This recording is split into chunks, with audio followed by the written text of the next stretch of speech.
Good evening and welcome to NTD News. I'm Stephania Cox. Here are today's top stories. The Senate continues to debate amendments to the massive pandemic relief bill. Republicans and Democrats strongly disagree on whether this bill should be passed as is. Texan lawmakers are introducing a bill to counter social media censoring. They say conservative voices are being targeted, but no more. Trump supporters in New York City unfurl a massive flag. The banner says Trump 2024. 2 months into the year, and Chicago is already seeing a record level of violent crimes. More residents in the Black community say they're feeling the need to defend themselves with firearms. And over half of all seniors in the United States vaccinated for the CCP virus, partly. Biden's task force says they've had at least one shot.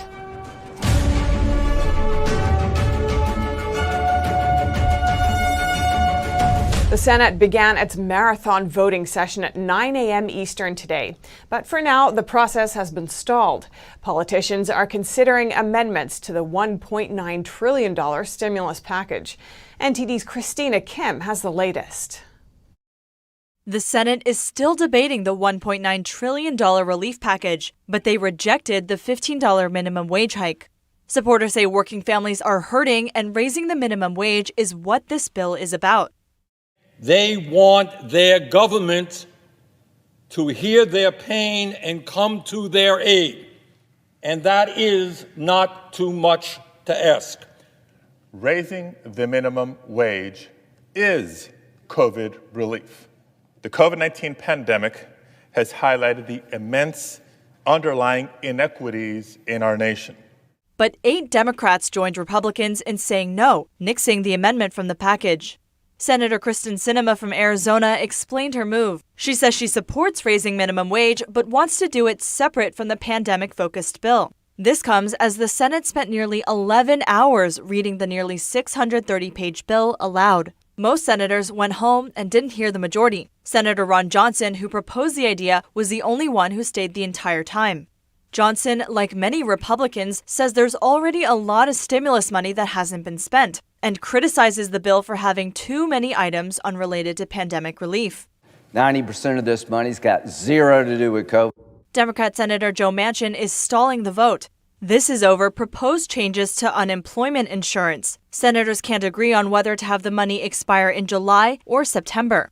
A vote on the entire bill is expected later tonight or early Saturday. Christina Kim, NTD News. President Joe Biden's first press conference as president will come by the end of the month. Press Secretary Jen Psaki shared the news after she was asked about his absence. The reporter noted that every president since Reagan had held a presser by this point in their term. Here's how Psaki responded. Before the press conference. Well, first, as all of you know, the president takes questions several times a week. He took questions actually twice yesterday, which is an opportunity for the people covering the White House to ask him about whatever news is happening on any given day. We look forward to holding a full press conference in the coming weeks before the end of the month, and we're working on setting a final date for that, and as soon as we do, we will let you all know. She added that Biden has been focusing his time and energy on the pandemic, vaccines, and the economic downturn. But the reporter challenged Psaki's answer. She noted that in most of the cases Psaki's referring to, Biden only takes 1 or 2 questions, and then the reporters get shuffled out, a stark contrast from former President Trump. Biden has faced widespread criticism for answering just a few questions at a time and for the delay in holding a press conference. 15 of Biden's predecessors held solo press briefings within 33 days of their presidencies. Today is Biden's 45th day as president. Texas is making moves against big tech censorship. Lawmakers held a press conference announcing Senate Bill 12, their plans to protect Texans. NTD's Christina Kim tells us more about the bill. Texas is pushing back. Governor Greg Abbott and Senator Brian Hughes introduced a bill that would prohibit social media companies from censoring people. Big tech's efforts to silence conservative viewpoints is un-American, un-Texan, and it is unacceptable, and pretty soon it's going to be against the law in the state of Texas. This bill is set to sidestep Section 230, the law that protects social media companies from being held responsible for user content. In other words, it fights big tech censorship without breaking any of the rules in Section 230. It prohibits social media companies from censoring Texans based upon Texans' viewpoints. Governor Abbott notes a key part of this bill. It would also allow any Texan who has been canceled or censored or deplatformed to be able to file a lawsuit against Twitter, Facebook, or any of these other companies. Abbott says this bill gives people who have been deplatformed a path back online. He says no other legislation has tackled this. Senator Hughes says under Section 230, states have the right to protect free speech. And that's exactly what Senate Bill 12 aims to do for Texans. Christina Kim, NTD News. A conservative news media is pushing back against lawmakers who pressured large American carriers over their coverage. The company is alleging the representatives are trying to get them deplatformed. NTD's Grace Coulter has that story. The contentious letters that two Democrat representatives sent to companies such as AT&T are getting a lot of backlash. Elected officials using their platform to pressure private companies to censor media outlets they disagree with? That sounds like actions from the Chinese Communist Party, not duly elected representatives of the United States Congress.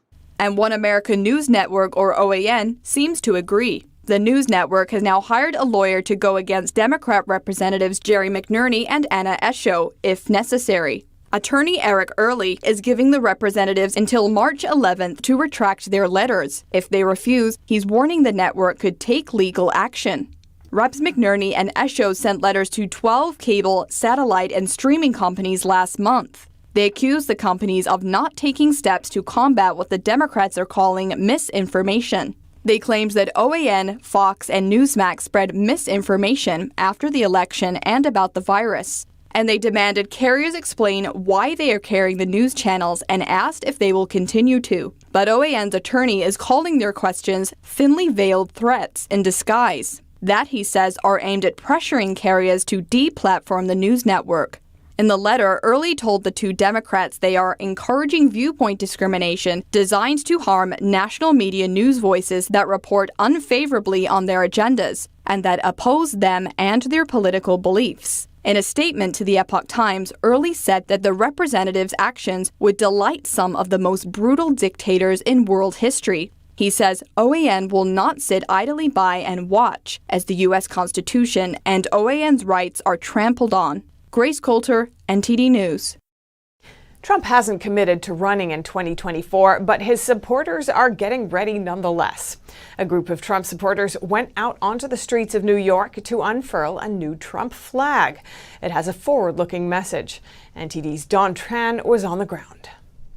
Starting from the Black Lives Matter mural in front of Trump Tower, a group of Trump supporters geared themselves for another gigantic flag drop and march. This year, the flag reads Trump 2024. It's just a show of support for Trump, that we love him, that if he runs again in 2024, we're going to back him 100%. And I'm telling you, it's just the way they did it to win the election. They utilized BLM and Antifa to put fear in Americans' hearts. We're done with it. We're not dealing with it no more. Trumper says after the events of January 6, mainstream media outlets have been pushing the narrative that Trump supporters are domestic terrorists. He says these outlets use that narrative to discredit Trump supporters' speech as hateful and inciting violence. They got all the major organizations pushing out their propaganda, which is all pro-China. They barely ever talk bad about communist China, the CCP. Why? Because the CCP has partnerships with them, just like they have with Hollywood. Despite this, he and other Trump supporters are willing to go out and make their voices heard. The flag march ended at Times Square. Participants were accompanied by a large police force, and several people protesting the event were arrested. Don Tran, NTD News, New York. And 2 more states are reopening their businesses. A number of states are lifting capacity limits after Texas first announced the move earlier this week. Arizona's Governor Doug Ducey lifted all capacity limits for businesses today. He cites a 7-week decline in virus cases. The governor also says Arizona never shut down, and the personal responsibility of everyday Arizonans will get them through the pandemic. Starting Saturday, West Virginia will also be lifting restrictions on businesses there. That means bars, restaurants, gyms, and other businesses can operate at full capacity. But bars can't have standing room options. Both states' governors are still mandating masks and social distancing. Chicago is turning more violent this year with a record number of shootings and carjackings. More people are also buying firearms and visiting gun ranges. NTD's Cara Ding interviewed people at a Chicago gun range to find out more. The number of carjackings in Chicago more than doubled from 2019 to 2020, and close to 400 people have already been shot in the city this year alone. Amid the surge in violent crimes, gun ownership among first-time buyers and Black Americans is rising significantly. Stanmore Sports Shooting Range is also seeing more visitors. If something happens right now and I call 911, it's going to take them time to get there. So what am I going to do now? And that's why I want to know how to defend myself, and that's what I'm trying to help others be able to empower themselves to do. Stanmore Sports is the first Black-owned shooting range in Illinois. The owner says business boomed last year and hundreds of people took firearm training lessons there. In these classes, they teach you what you should and should not do. And I'm saying the gun is just not, the gun in all cases is not to kill people. That's not the mindset you want. You want to just defend yourself, you know, and that's the empowerment of it. Stanford says he wants his gun range to teach people the positive use of firearms. He also encourages young men in his community to use firearms constructively and help their community. But I want to be able to have the young men to understand that you can be a police officer, you can help your community, you can become a security officer, you can help your community, and these are involving having firearms. You can become military, like the young man said, and said, help our nation. A visitor to the gun range says she only learned how to shoot last year. That's because she had a traumatic experience with gun violence and was very afraid. When you have that happen to you, it makes you so afraid that you don't even want to own one. You know what they can do, and then you come to understand it's not what the gun can do, it's the person behind it. But I was still afraid. But due to the recent things that have been going on in the world, I felt like I needed to protect myself and overcome this fear. Another visitor to the range has been a gun owner for some years now, but she says she only started to visit the shooting range regularly since last year. With everything that's been going on in the world, and especially recently with the carjackings and things of that sort, I just wanted to make sure that I protect myself. I'm a homeowner and I have kids, and I just wanted to make sure that I'm safe and able to defend myself against any harm. The instructor at Stanmore Sports says a lot of gun laws go after illegal gun owners, and then these legal gun owners won't be able to defend themselves against criminals. He says they at the gun range want to make people feel safe. Reporting by Cara Ding and Allison Lee, NTD News. Today, New York's state Senate passed a bill to take away Governor Cuomo's emergency powers granted a year ago at the start of the pandemic. NTD's Arian Pazdar has the latest developments about the governor. The allegations against Governor Cuomo keep on coming. The sexual harassment investigation is still ongoing, and now new information about the nursing home scandal was uncovered. The New York Times reported that the Cuomo administration purposely obscured the death numbers last summer. For over 6 months, he was asked to release the number of nursing home residents who have died in hospitals. Cuomo's administration said in September that they couldn't be found yet. According to the New York Times, he actually had the numbers all along. They were initially included in a report made by his administration last summer, but they were taken out before the report's publication. The governor's office says the numbers were taken out because they could not be verified by the Department of Health. The people we spoke with all had similar opinions about the obscuring of the death toll. There's no reason, there's no justification for doing it. So, whatever comes his way, you need to deal with it. If you have high number, you should report the high number. You shouldn't cover it. And that needs an investigation. The sex scandal needs an investigation. The New York State Assembly is expected to support the decision to restrict Cuomo's emergency powers. Reporting by Arian Pazdar, NTD News. A pandemic milestone's been reached in the United States. Over half of the country's seniors have gotten at least one of 2 shots. NTD's Miguel Moreno has more on the story and a virus roundup. Within 6 weeks, there's been a 47% jump in vaccinated seniors. President Biden's team says that as of Friday, nearly 55% have gotten at least one dose of a COVID-19 vaccine. These are people 65 and older. Now a question to the CDC. Can the vaccinated gather with less restrictions? Here's the director. I know there have been many questions about when CDC is going to release its guidance for fully vaccinated persons and activities they can resume. These are complex issues and the science is rapidly evolving, and we will be releasing this guidance soon. The CDC and Dr. Fauci have talked about this for weeks, but nothing yet. They were, however, able to release a study on masks. The CDC says they've linked statewide mask mandates with lower death and positivity rates, and that lifting them and dining indoors is linked to more infections and death. And so we would advocate for policies, certainly while we're at this plateau of a high number of cases, that would listen to that public health science. Basically, they're asking states to close down indoor dining again, without specifying what states, some of which are doing better than others. On to the data. The 7-day average for daily cases appears to be coming down. CDC says both case and death averages have plateaued. But looking at the data, the case average is now lower than it was on February 22nd. The death average is about the same it was on February 21st. Hospitalizations, on the other hand, are descending nicely, a trend that hasn't stopped since January's high. Now, here's a weird one. A Japanese supercomputer is challenging the double masking phenomenon. Supercomputer Fugaku says adding a polyurethane mask on top of a fitted surgical type mask did little to block the flow of virus particles. Just 4% better than wearing a single mask, which was 85% effective. Researcher Makoto Subukura said the performance of double masking simply does not add up. And here's an update on those apes from the San Diego Zoo. They're getting vaccinated, the orangutans and bonobos. Their gorilla troop was infected with the CCP virus in January. Those gorillas are recovering, but the other apes are getting 2 doses. The zoo tells us the vaccines are strictly intended for non-human use and that they haven't seen the animals have any adverse reactions. And that's all for this roundup. Back to you, Steph. Thanks, Miguel. And Biden rightly says there's a lot of work still to do on the jobs front. The February jobs report beat expectations by a lot. Employment rose by nearly 380,000. That's about 200,000 more than expected. But the jobless rate was about the same at about 6.2%. And there are still 10 million unemployed, according to the Labor Department. U.S. jobs increased more than expected in February. Many experts agree.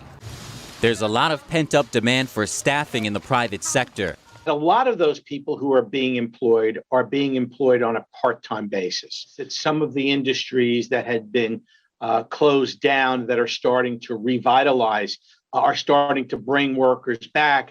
ZipRecruiter says their job postings are a lot higher than even their pre-pandemic peak. We saw job postings absolutely skyrocket. They rose 18% over the month. They believe it's because the relief checks are uplifting retail spending, which rose 5 times faster than expected in January. And so the major constraint for many businesses was capacity and staffing.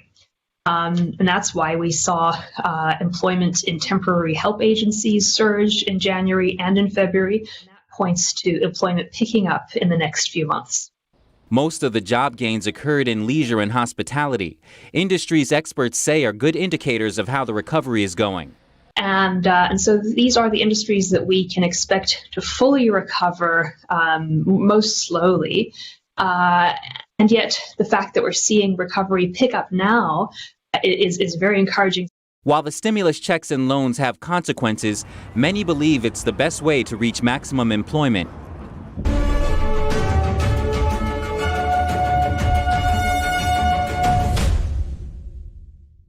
In New York City, a car crash involving 2 vehicles led to an outdoor dining set being reduced to a pile of wood. The collision caused several injuries, but thankfully no one died. NTD's Dawn Tran has more on the scene. I'm here in Manhattan on 50th Street and 2nd Avenue where a horrific car crash occurred. Reports say a white van was driving south along the street when it rear-ended this black sedan behind me. As you can see, the black sedan sustained some serious damages. One of its tires have been blown out and the back and front are completely crushed. So after the black sedan was rear-ended, it was sent flying into this outdoor dining area. As you can see over there, the outdoor dining area is completely demolished. Reports say that 8 people were injured, including 2 children. The accident happened at around 8:40 in the morning. The outdoor dining area was not occupied, but the debris from the crash was launched at 2 boys aged 5 and 7. Several people inside the black Toyota Camry were hurt, along with some pedestrians. 7 of the people injured were sent to the hospital. After hitting the black Camry, the white van drove several more yards down the street and crashed into a fruit stand. The driver of the van was taken into police custody, but then suffered a medical episode. Firefighters secured the scaffolding and debris, and the city's Department of Buildings determined all damaged structures and buildings were structurally sound. This incident could very well have some implications to it. A bystander that I talked to earlier said that outdoor dining areas in the city should be given some kind of protective measures so that tragedies like these do not happen again. Don Tran, NTD News, New York. Movie theaters are open again in New York City. They were closed for almost an entire year. NTD's Arian Pasdar has more on the reopening and the impact on the movie industry. This is just one of many movie theaters in New York City opening their doors today, and quite a number of people have walked in already. We've asked those people how they feel about the reopening. Very happy. Yeah, I was glad.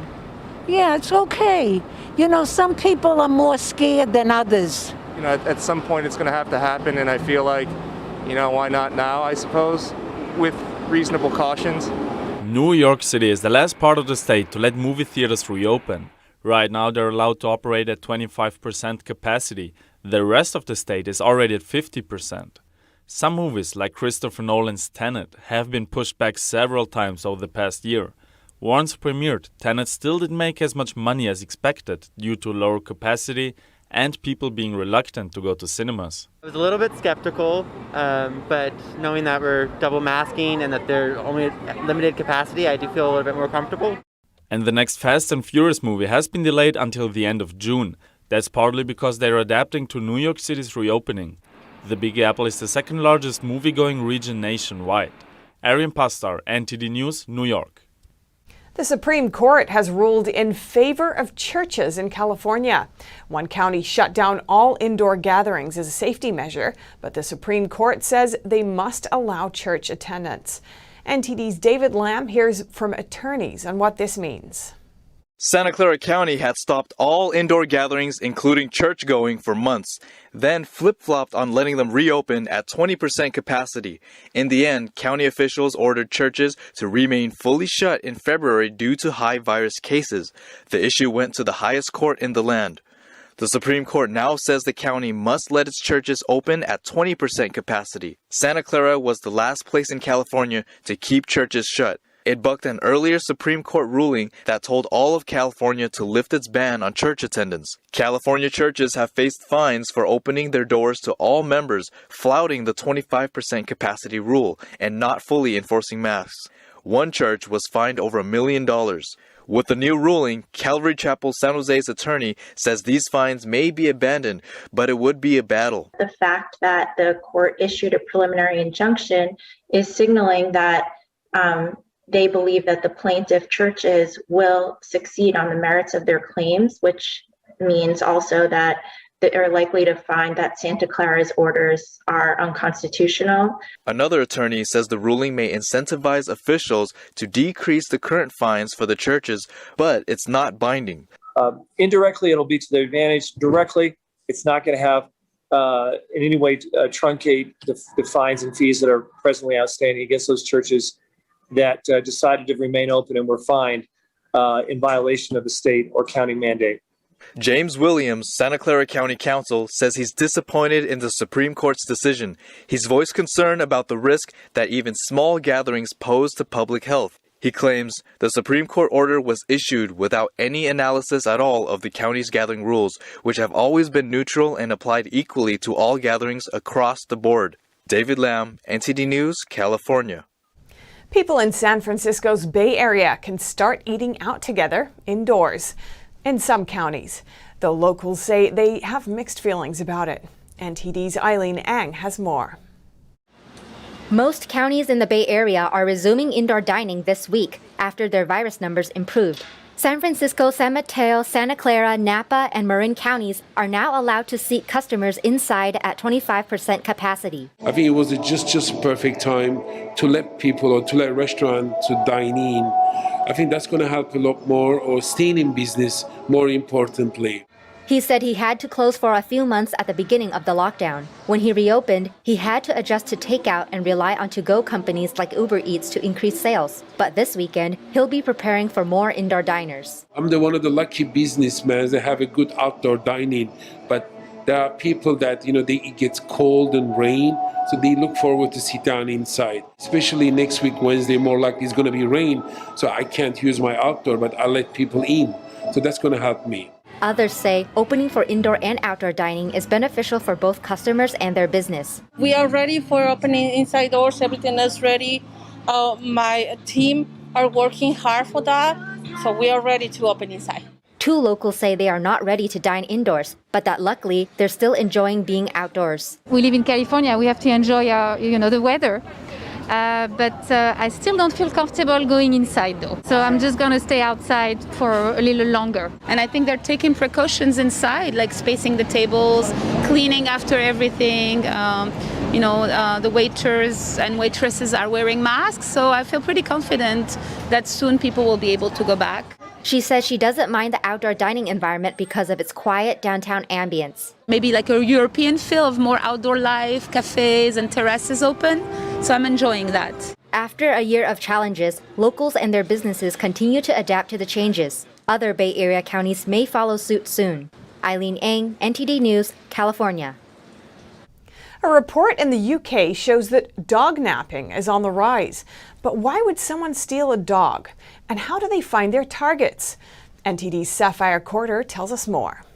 People enjoy posting pictures of their dogs on social media. I mean, I am guilty of that because I haven't even created a whole Instagram page for my puppy. My dog has a very humble, 100 followers. While it may seem harmless, if you aren't careful, you may never see your dog again. Dognapping. It sometimes happens when thieves go on social media and look for valuable dogs. They find identifying information in the pictures of the dogs, kidnap them, and resell them. Dog theft is a very common problem. You have to pay attention because thieves are quick. And the smaller the dog, the more susceptible they are to theft. The thief may then pretend they got the dog through legal means. 9 times out of 10, the person purchasing a stolen dog is unaware that this dog has another owner, has been stolen, or is taken by other shady means. While some dogs are caught between two homes, others can't even find one, and shelters don't always have room for them. Dawn Fereza used to live near a dog shelter. She says that you could find even the most sought-after breeds. Anything you want, Shih Tzus, Poodles, any breed you can imagine. But many dogs do have happy homes and dedicated owners. Over 6 million American families have dogs, and the number is still growing. Sapphire Quarter, NTD News, New York. And if you're worried about your dog getting stolen, experts say preventive measures such as not leaving your dog unattended in public places are effective ways to ensure its safety.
유치원 폐쇄 명령서입니다. 전 폐쇄 명령 받아들일 수 없습니다. 유치원 폐쇄 명령이라. 좀 들어간 건 어떻게 됐어? 도저히 방법이 없대? 정일도 사장님을 대신해서 제가 대신 말씀드리면 안 되겠습니까?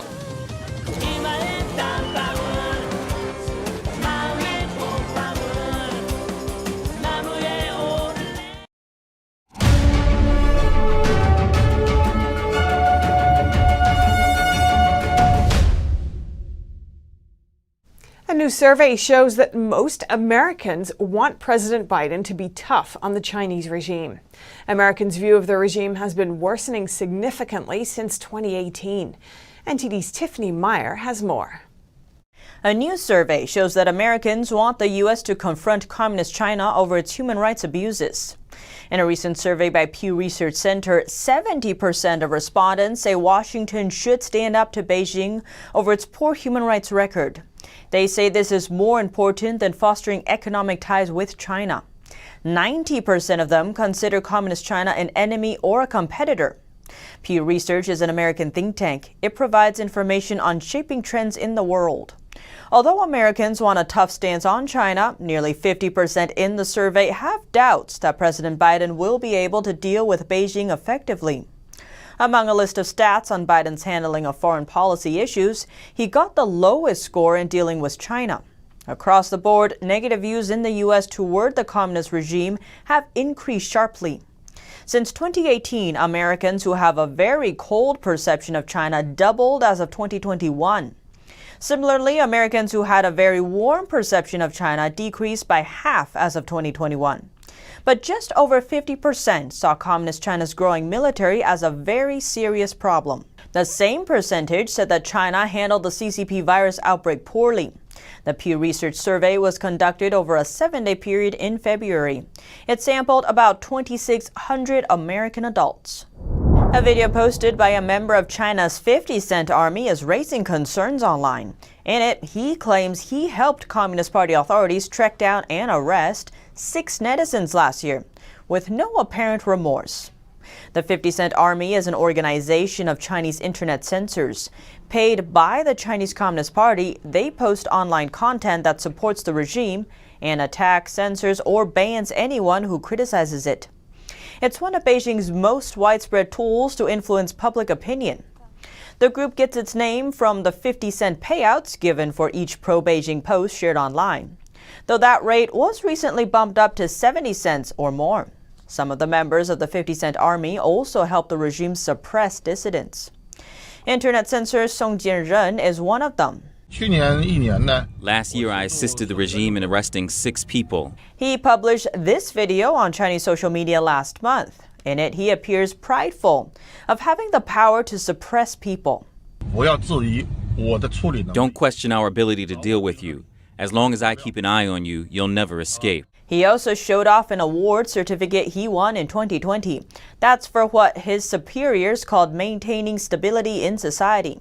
That term was created by the regime and is used to describe silencing anyone who opposes the Communist Party. He also emphasized in the clip that what he does is lawful. Don't question my methods. They are absolutely legal and in compliance with the law. I am collaborating with authorities on these causes, so don't question whether my process is illegal or not. Threatening people into obedience, he claimed he is able to find anyone who violates censorship rules, even without tracking them through the phone. All you can do is to curb your behavior. Don't cause trouble for today's society. And if you have already caused trouble, you won't be able to run away. In another video clip, Song announced that he had recently reported another netizen to the police. Song says the person used an online chat group to insult the Chinese soldiers who died during India-China border clashes. The netizen accused is a professor from a renowned university in Beijing. The professor was reportedly arrested back in February. Song Jianren showed the professor's chat group in the video. Song also mentioned that the professor had been arrested by China's National Security Bureau, not the police, noting that whatever was said in the group was recorded and authorities can find violators anytime, anywhere. Reporting friends, family, and neighbors is a common theme with a long history in communist China. The regime encourages citizens to report anyone who doesn't fall into line with the regime's narrative. Those who rat out the so-called violators receive money, work promotions, and other rewards. Surrounded by the regime's propaganda influence, they often see themselves as patriots. That's as the surveillance culture breeds fear and overcautiousness about what's said, done, or posted online. China wanted to buy an airport in northern Finland. They said it was to do climate research at the North Pole. But Finland's defense ministry rejected the offer over security reasons. NTD's Kevin Hogan brings us details. The state-funded Polar Research Institute of China wanted to buy an airport at Kemijärvi in Lapland, Finland's most northern region. The Chinese regime was reportedly planning to use this base as a forward post to send flights over the Arctic region. In January of 2018, Chinese research institutes and a military expert offered to buy the airport from the city of Kemijärvi. The proposal has now been revealed to the public. The Chinese Research Institute's director led the proposal, and a Chinese major who was an assistant to the military part of the Chinese embassy in the country assisted. China told Finland it wanted the airbase to do climate and environmental research. Finland's proximity to the North Pole would allow them to conduct research on the amount of ice coverage.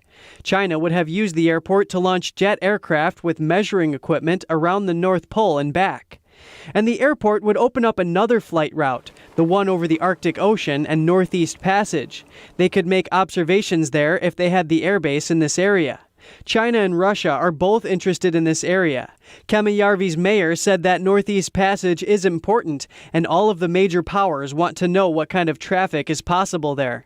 A consultant at Finland's Ministry of Defense told media company Yleisradio Oy it was unlikely the airbase would be sold because it's right next to a strategically important firing range. And what's more, certain EU restrictions on foreign investment would have also impeded the deal, they said. A professor at the University of Lapland who specializes in Chinese affairs also weighed in. He told the local outlet he sees the proposal as further evidence of China's global aspirations. Kevin Hogan, NTD News. Chinese and Taiwanese media are saying the U.S. may soon ease its restrictions on China's largest chipmaker. Trump once put the company on a trade blacklist for its ties to the Chinese military. More on that by NTD's Penny Zhou. The U.S. may ease trade bans on China's largest semiconductor producer. The news is all over Chinese and Taiwanese media, citing an unconfirmed industry report.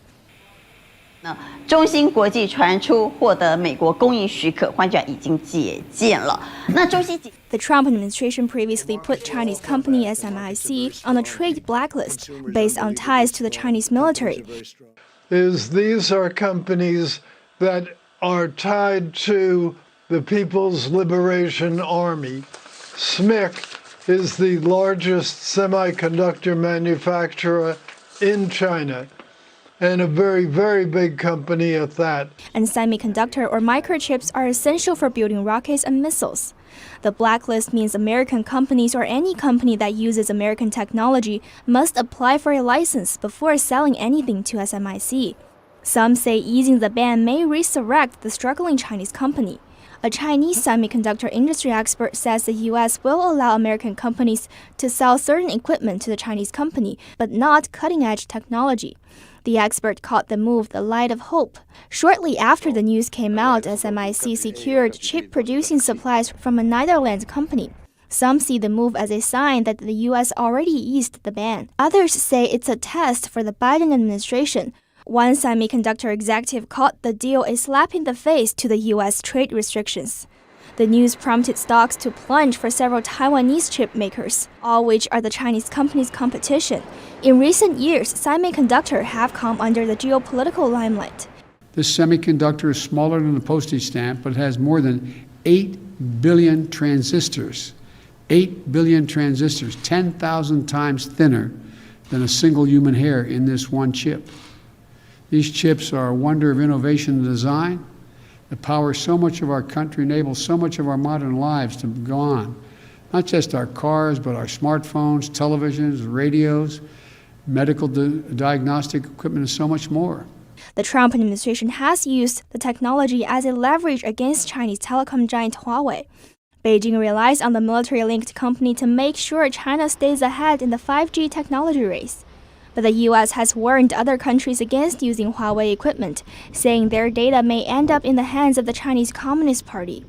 It's near impossible for Huawei to produce its smartphones and equipment without chips powered by American technology.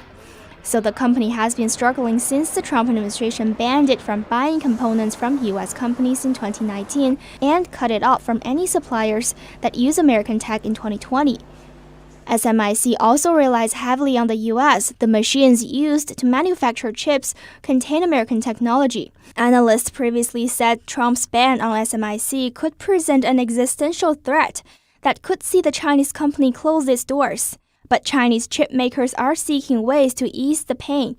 A recent report by newspaper Nikkei Asia says China has been snapping up and hoarding second-hand chip-making machines from Japan, driving up equipment prices in Japan's secondary market. China is banned from buying the new machines but not the old ones. Now the previously worthless old machines are even more expensive than the brand new ones, and prices for core equipment have risen 3 times higher than average. The Biden administration has vowed to counter China on the tech front and work with allies to compete in the microchip race. Penny Zhou, NTD News. Up next, Huawei will stay on the U.S. trade blacklist. President Biden's new Commerce Secretary says she sees no reason to remove the Chinese company. The USPS will now allow certain employees to retire early. It's part of the agency's controversial new restructuring plan. That and more on NTD News.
Big question on the Biden presidency is, will it be as tough on China as Trump's? Well, it appears President Biden's new Commerce Secretary will keep Huawei blacklisted at least. It and other Chinese tech companies were added to the entity's list during the Trump administration. Chinese telecommunications companies their behavior is a threat to American economic and national security. We're going to use the entities list to its full effect. The Commerce Secretary, Gina Raimondo, told MSNBC she will continue with effective measures established during the Trump administration to combat Huawei. Foreign companies that violate human rights or national security are added to the U.S. entity list. It's to make sure U.S. money or technology doesn't go to support them. Raimondo also said she plans to keep Trump-era tariffs on steel and aluminum imports. And the Postal Service voices new plans to let many employees retire early. Postmaster General Louis DeJoy announced the option as part of the Post Office's second phase of changes. The move impacts non-bargaining employees at Postal Service headquarters, area, and district offices. DeJoy says those voluntary retirements, along with other consolidations, will improve efficiency. It's unclear how early retirements will save the Postal Service much money. The organization has to set aside billions every year for a congressional requirement to pre-fund pensions for retirees. But a bill that could change that rule is currently circulating in Congress. And experts say we're seeing inflation in all kinds of goods. And that could mean you'll have to pay more for your cup of coffee. Coffee roasters are facing higher shipping costs, and some might be forced to pass it on to their customers. Here's NTD's Evelyn Lee with more. Your cup of coffee in the morning might become more expensive soon. Coffee processors in the U.S. are reporting cost increases, mostly related to transportation. With COVID and the fact that a lot of flights were canceled, a lot of transportation challenges arose. Part of the challenge is more people are buying online. That creates higher demand for shipping services, which have additional safety procedures in place right now. Another factor is there's less demand from coffee shops and more demand from private households. Potentially, they used to sell a huge bulk bag that was 500 pounds, and they had to pivot to a 5-pound bag. And as a result of that, they needed a different, line to actually produce and package. It takes different logistics and supply chain actually to make that happen. And some coffee roasters are currently deciding whether to eat the cost or to raise prices. But price fluctuations are common for coffee. Even though it is something that we consume, it's actually traded like a stock. There's a coffee market. And so there's a huge market volatility. Coffee price usually fluctuates with weather or climate conditions that impact the harvest. According to Bandler, these increases in cost are usually negotiated between supplier and retailer. The market volatility of the coffee market, so while the coffee price currently is at around $1.30, that's something that goes up and down very frequently, and it's very volatile. And, it was at $1 at the end of last year. And so that isn't something that generally is then reflected back to the end consumer. Even if there was an increase, Bandler says it would only be marginal. J.M. Smucker, owner of brands like Folgers and Dunkin', says it doesn't have imminent planning to share it this time. And the CEO of Peet's Coffee says it has good inventory positions and is not worried about supply. Evelyn Lee, NTD News.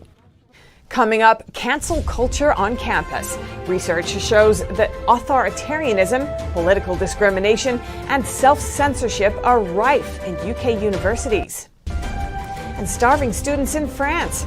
Many of them haven't been able to work since the pandemic began. Luckily, one charity organization is stepping in to help out. Find out more in just a moment.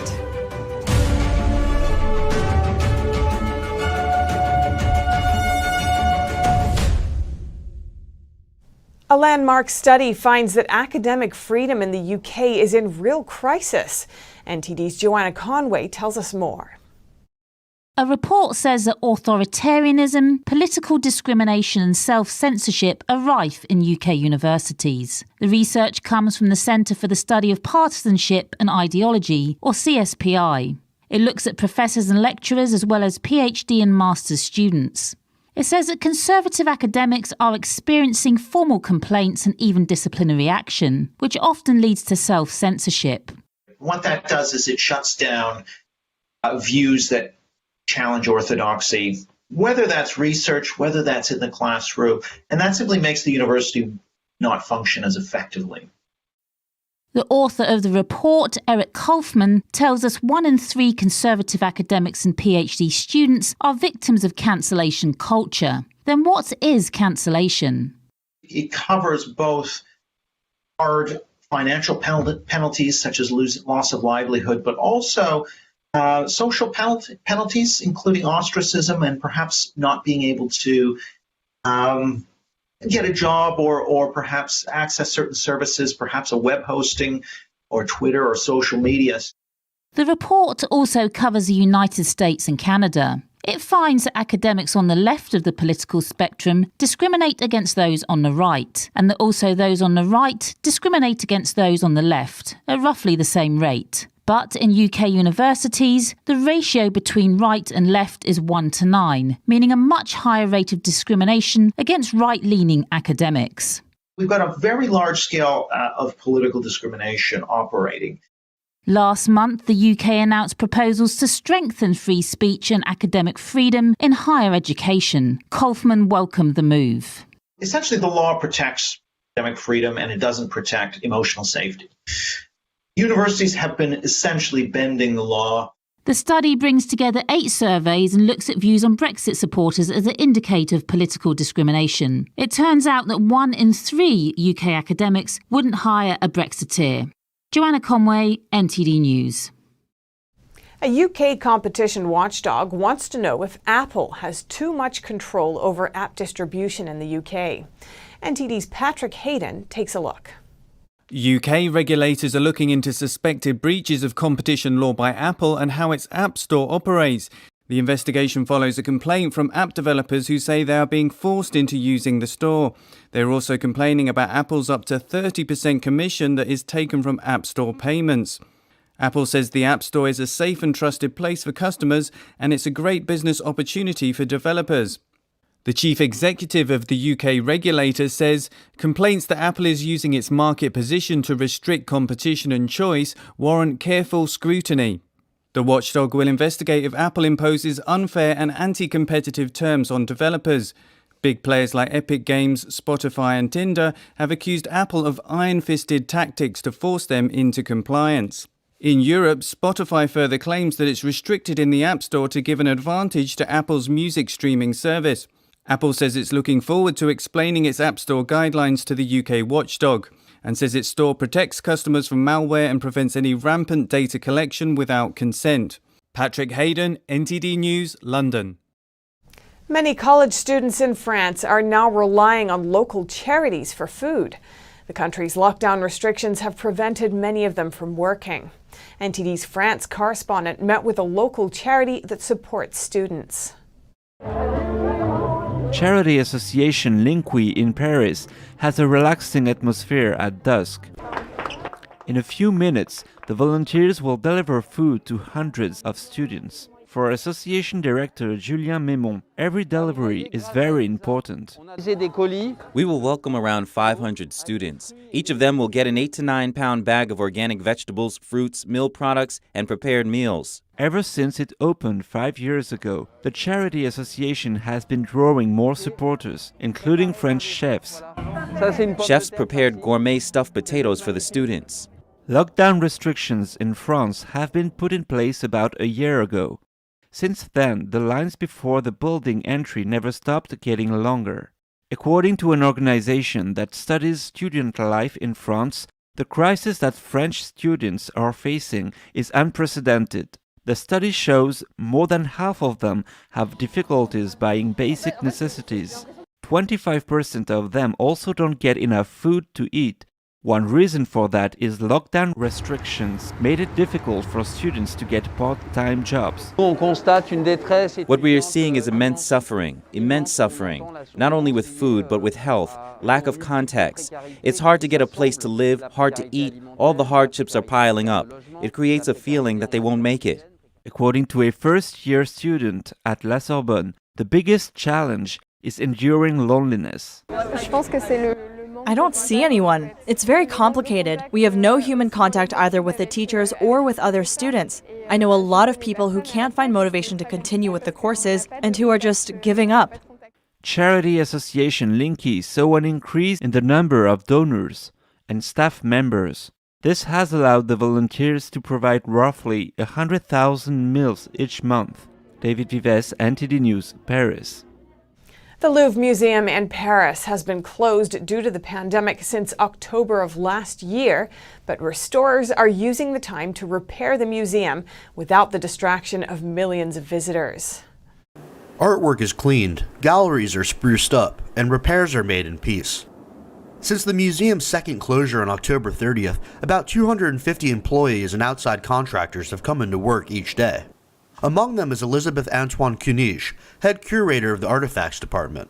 Today, she's repositioning some of the ancient items under her care. We also try and rethink the way we present them, and we work on other modest little things, but put together have a positive impact. And this means that when the museum reopens, everything will be perfect for its visitors. There are miles of empty galleries, unmanned ticket booths, and silent bookshops. But in the Grand Gallery, restorers are working diligently on top of scaffolding. They have been peeling back layer after layer of paint from the walls, seeing what lies beneath from previous centuries. In total, 10 large-scale projects that were on hold since March 2020 are underway and progressing fast. The museum's Grand Gallery is gearing up for a full renovation. Visitors will be happy to see again these now well-lit rooms with polished floors and remodeled display cases. We're on the starting blocks. remise au point. The museum would often welcome 10,000 daily visitors in pre-pandemic times. In 2019, 9.6 million people walked through its galleries. Andrew Thomas, NTD News. The world's most famous sled dog race is a 48-year-old tradition in Alaska. This year, that tradition continues with the proper pandemic safety. The successful race for us would be zero community transmission. Then, of course, we would have a clean safety record on humans and dogs.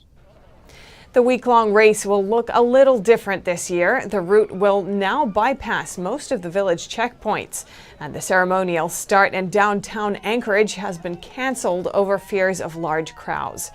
But the Sled's drivers are still grateful for the chance to compete.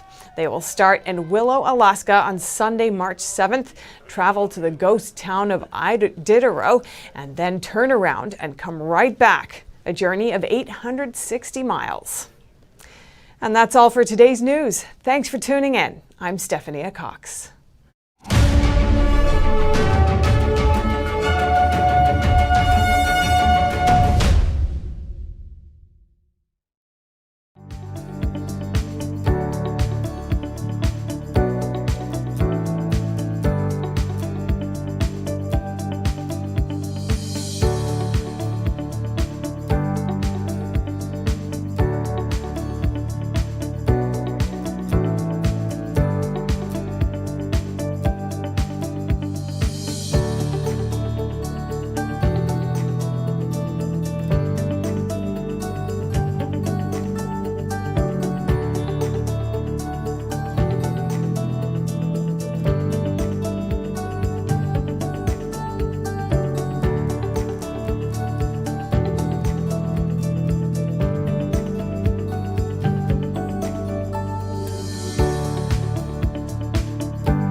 Don't let YouTube decide what information you get. That's your choice. YouTube is deleting our videos and cuts you off from a source of honest reporting.